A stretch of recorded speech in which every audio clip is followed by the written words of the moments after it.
যে মারতে আমরা শুনলাম যে ডক্টর ইউনূস সাহেব পদত্যাগ করবেন, আর সেই মুহূর্তেই ভারতে ওই যে আমাদের সীমান্তের ওপারে যে বাংলাদেশের যে শেখ হাসিনার যে বাচ্চারা রয়েছে না, তারা কিন্তু সেখানে যে আছে তারা কিন্তু রেডি হয়ে গেছে যে বাংলাদেশে ঢুকে পড়বে। ইতিমধ্যেই সেখানে হই হুল্লোড় চলছে, তাদের একটা আনন্দ বইছে। সামনে যে ঈদ, সেই ঈদটা তারা এগিয়ে নিয়ে আসছে। এখন ওইখানে যে তারা আছে, বাংলাদেশে তো আছে এই শেখ হাসিনার এতিম বাচ্চারা আছে। এখন এরা তো এখান থেকে অপেক্ষা আছে যে কখন যেন কি হবে, আর তারা আসবে তারপরে আমাদেরকে উদ্ধার করবে। এখন ওই যে নৌকা ডুবে গেছে, ফুটো হয়ে গেছে, এটাতে ডুবে গেছে, এখন এই নৌকা যে আর ফুটো নৌকা যে উঠিয়ে আর কিছু করতে পারবে, এটা কিন্তু আসলে তারা ভাবতে পারতেছে না। যাই হোক, ওই যে ভারতের যারা আছে, আন্ডা বাচ্চা যারা আছে, সবাই অপেক্ষা করতেছে ইউনূস পদত্যাগপত্র আর রেডি করে ফেলবেন, ভাষণ দিয়ে দিবেন, পদত্যাগ করবেন। আর এই ফাঁক দিয়ে আমাদের রয়েছে বাহিনীতে রয়েছে প্রচুর পরিমাণে, আর আমাদের তো একেবারে আপন চাচাতো ভাই, আপন চাচাতো ভাই রয়েছে বিএনপি। তাদের কারণে আমরা আবার দেশের ভিতরে চলে যাবো, হয়তো প্রথম টার্মে বিএনপি নির্বাচনে আসবে, তারপর তারা সরকার গঠন হবে, পরবর্তীতে তো আমরাই আছি। আমরা ভাই ভাই কারবার এরপর আর কি। তো যাই হোক, ওই যে ইন্ডিয়ার ভেতরে যে রিফিউজি, এমনকি সারা পৃথিবীতে যারা রিফিউজি আছে এর ভেতরে সবচেয়ে নিম্নে, সবচেয়ে অবহেলিত রিফিউজি হিসাবে আওয়ামী লীগ নেতারা সেখানে অবস্থান করছে। অনেকে কি আবার শুনছি নাকি জেলে দরেদের ওই যে আকাম কুকাম করতে গিয়ে দেশের ভিতরে করছে কইরা, সেটা এখন ওইখানেও নাকি আকাম কুকাম কইরা সেখানে ধরাও খাইছে, আবার জেলের ভিতরে বন্দিও আছে। তো এখন থেকে আবার কেউ কাউকে কাউকে নাকি দেশের ভিতরে পাঠিয়ে দেবে। এখন এই চিন্তার ভিতরে এরই মধ্যে যখন তারা এই খবরটা শুনছে যে ডক্টর ইউনূস পদত্যাগ করবেন, তারা তো খুশিতে আত্মহারা, যে খুশির আর মনে করে বাদ ভাঙা জোয়ার উঠছে। তো যাই হোক, এখন ডক্টর ইউনূস সাহেব পদত্যাগ করবেন, এর পেছনে আসলে কে বা কারা আছে আপনারা যদি দেখেন, রাজনৈতিক দলগুলোর ভেতরে এত হাইপ ছাড়ছে না কেউ নির্বাচনের জন্য।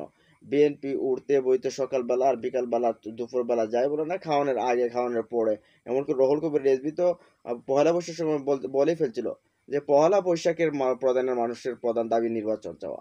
এখন তারা খাইতে গেলেও যে খাওয়ারও কিন্তু প্রধান দাবি এখন নির্বাচন চাওয়া। তারপরে আসলে এই যে কথাগুলো বলছেন সেনাপ্রধান ওয়াকারুজ্জামান সাহেব, তিনি আসলে বলছেন যে অভিভাবকহীন। কেন, ডক্টর ইউনূস কি অভিভাবক না? এ রাষ্ট্রের প্রধান, তিনি একজন অভিভাবক না? ডক্টর ইউনূসের মতো ব্যক্তিকে তার তার অভিভাবক মনে হচ্ছে না। কাকে মনে হচ্ছে হবে? কে আসবে?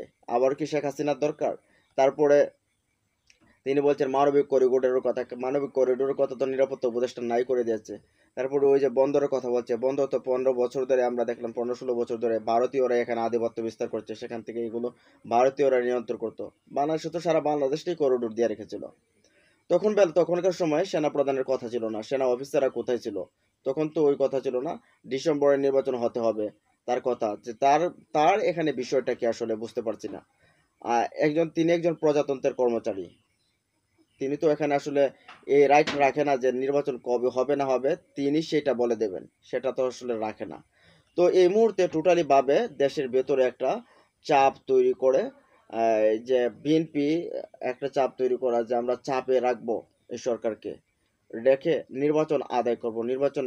নির্বাচন যদি আদায় করতে পারে, নির্বাচিত হয়ে ভাবে লাইসেন্স ভাবে অনেক কিছু করে ফেলতে পারবো। তারপর ডক্টর ইউনূসকে তো প্রথম থেকে সহ্য হচ্ছে না ওয়াকার সাহেবের, যেটা আসিফ মাহমুদ সজীব ভুঁইয়া বলছিল যে পাথর চাপা দিয়ে তাকে মেনে নিচ্ছে, সেটা মেনে নেওয়ার কথাও না। আর এই বিষয়গুলো কিন্তু থাকছে। তো যারা আসলে আওয়ামী লীগের যারা স্বপ্ন দেখছে, সেই স্বপ্নটা হয়তো বা পূরণ হবে না, কারণ বাস্তবায়ন হবে না।